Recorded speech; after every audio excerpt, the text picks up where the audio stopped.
మహాలక్ష్మి పథకం చేపట్టే ఎవరికి పేరు వస్తుందండి? ఇప్పుడు ప్రభుత్వానికి.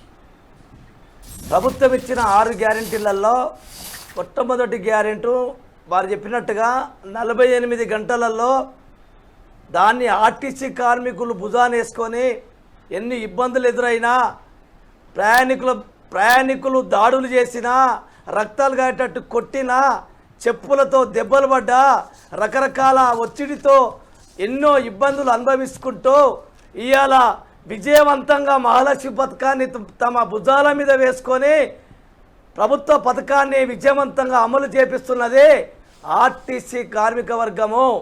దీన్ని మీరు మర్చిపోవద్దు. ఈ పథకాన్ని ప్రజలలోకి తీసుకుపోయి ఈరోజు లక్షలాది మంది ప్రయాణికులు ఇలా ప్రయాణం చేస్తున్నారంటే అది కార్మికుల యొక్క కష్టం, కార్మికుల యొక్క బాధ, కార్మికుల యొక్క చెమట, కార్మికుల యొక్క రక్తం అని చెప్పేసి ఈ ప్రభుత్వం గుర్తించాలా. ఇవాళ మీకు తెలుసు మహాలక్ష్మి పథకం పెట్టగానే అయిపోయిందండి. మహాలక్ష్మి పథకానికి కావాల్సినటువంటి సౌకర్యం ఏంటియో మీరు ఆలోచించారా?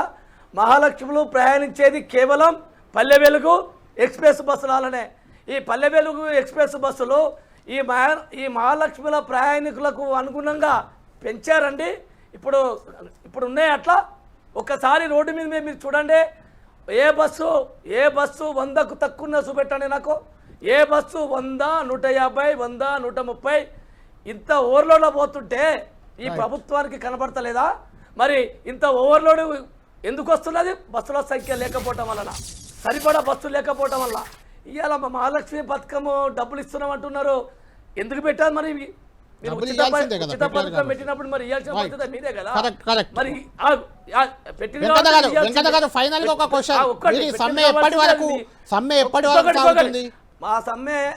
మా ఈ సమ్మెను వెళ్ళడానికి కారకులే ప్రభుత్వం. ఈ ప్రభుత్వము చేపట్టే మేము సమ్మెకి వెళ్తున్నాం. ఈ ప్రభుత్వం స్పందించి మా న్యాయమైన వాళ్ళు ఎన్నికల మేనిఫెస్టోలో పెట్టినటువంటి హామీలను అమలు చేసేంత వరకు ఈ సమ్మె కొనసాగుతుంది.